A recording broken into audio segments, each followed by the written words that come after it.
Nous allons donc achever notre parcours de ce matin, comme nous l'avons démarré, avec les journaux donc, qui vous ont été présentés en début d'édition par André Dossa, et cette fois-ci, vous aurez les détails avec Rudolf Karl.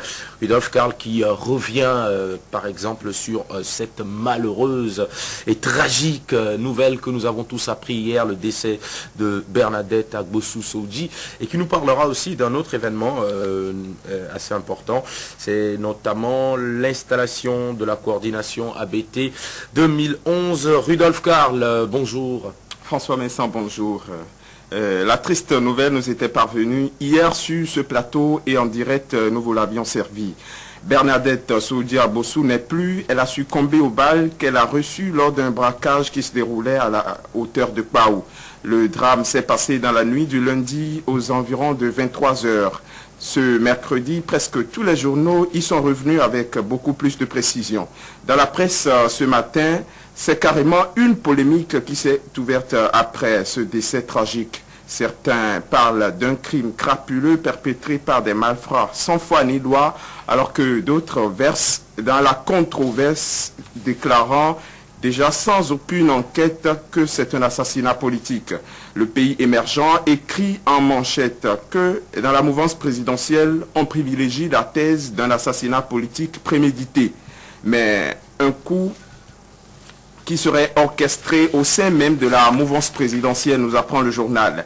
La diaspora de Sabah, qui s'exclame aussi que ça sent un assassinat politique, dit avec précision que l'accusation vient des mouvanciers du Koufo, département d'origine de la victime. Pour nouvelle expression, la nouvelle est très douloureuse pour en faire un sujet à polémique. C'est un crime crapuleux, constate simplement la publication qui transcrit à sa une la tristesse de tout un peuple après ce décès tragique. Le Bénin est meurtri, commente avec moi mon confrère. L'Indépendant, qui reste sur cette ligne, mentionne en gras que les braqueurs ne visaient pas la directrice générale du Conseil national des chargeurs du Bénin, mais un riche Nigérian.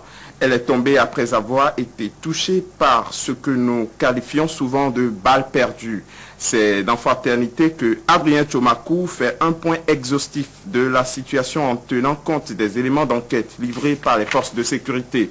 Bernadette Soudji Agbossou serait malheureusement tombée dans une embuscade tendue à un riche commerçant nigérien et que les malfrats avaient dans le viseur depuis la frontière Togo-Bénin.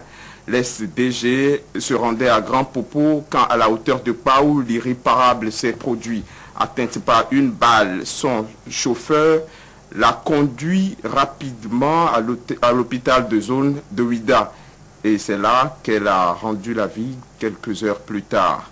C'est en tout cas la version officielle livrée hier par les forces de l'ordre.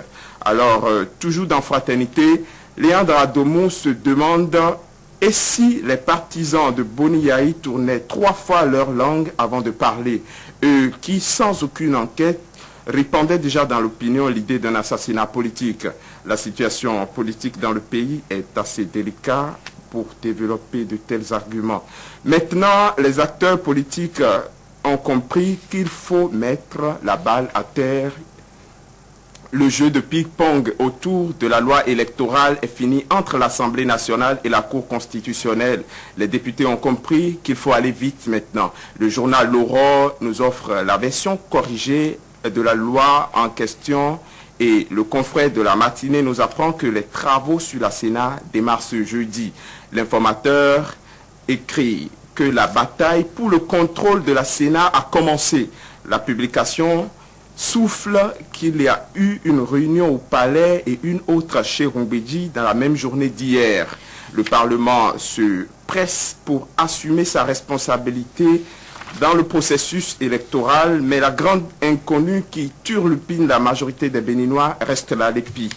Alors le quotidien, le contemporain, se demande si avec la prorogation du délai de la publication de la LEPI, on ne s'achemine pas vers un report de la présidentielle dont le premier tour est fixé au 27 février prochain. 24 heures au Bénin rappelle que plus d'1 million de Béninois sont oubliés par la LEPI. La question que se pose mon confrère est de savoir si Arif Bako pourra relever le défi avec cette défectueux kit d'enregistrement de données biométriques.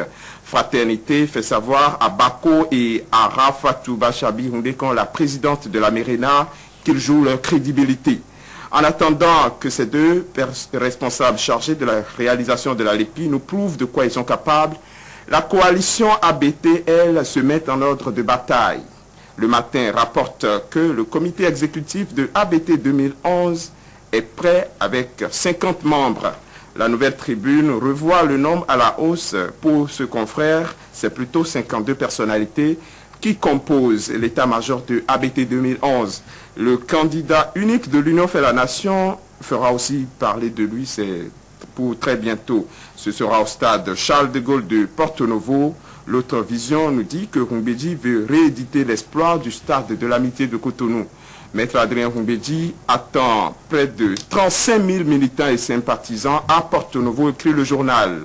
Pour tous ceux qui craignent une année électorale tumultueuse, la bonne nouvelle nous vient du palais du roi Toussok Bagidi 13 à Savalou. Le monarque prédit des élections sans violence. C'est toujours à lire dans l'autre vision. Merci Rudolf Karl. Et la plus grosse information à retenir dans cette revue de presse, dans les journaux parus ce jour, c'est bien entendu ce décès tragique de Madame Bernadette Soudi Agbossou. Et je crois quand même que certains confrères, tels que Léandre Adomou du quotidien Fraternité, ont bien fait de rappeler aux uns et aux autres que l'heure n'est pas à la polémique. Nouvelle expression aussi, à parler de nouvelles douloureuse, ne nécessitant pas une certaine polémique. Pas du tout alors. Il faut respecter la mémoire du défunt. Il faut respecter la mémoire du défunt et laisser la police faire son travail. Alors, dites-moi, Rudolf Karl, vous savez nager? Franchement, pas très bien, je vais dire. D'accord. C'est Ambroise Zissou, notre confrère de Fraternité, qui a signé un éditorial dans le journal de ce matin et qui nous dit que le président de la Fédération béninoise de natation ne sait pas s'il existe une piscine à Lokossa pour les athlètes du mono. Ça fait mal, surtout quand ça vient du mono. C'est bien triste. C'est bien triste. Un président de fédération qui ne sait pas s'il y a une piscine dans un si grand département comme le mono, c'est quand même triste. Alors là, donc, on va une fois encore présenter toutes nos condoléances vraiment à la famille de Bernadette Soudi Agbossou, cette illustre personnalité de la République qui est tombée sous les balles des individus qui ne savent véritablement pas quel crédit accorder à la vie. Et c'est bien dommage, vraiment une fois encore, Rudolf Karl, on présente nos condoléances à la famille de l'illustre disparu. Et soit rattrapé et puni à la mesure de l'heure. Tout à fait, pour que justice soit rendue, un de ces quatre. Merci à toutes et à tous, mesdames, mesdemoiselles, messieurs. On va se retrouver demain à 7 h pour une autre édition d'Actu Matin. N'oubliez pas nos différents rendez-vous d'information, notamment à 11 h, 13 h, 16 h, 19 h 30 ou encore 22 h. Childéric Ablou et toute son équipe vous donnent donc rendez-vous demain, jeudi.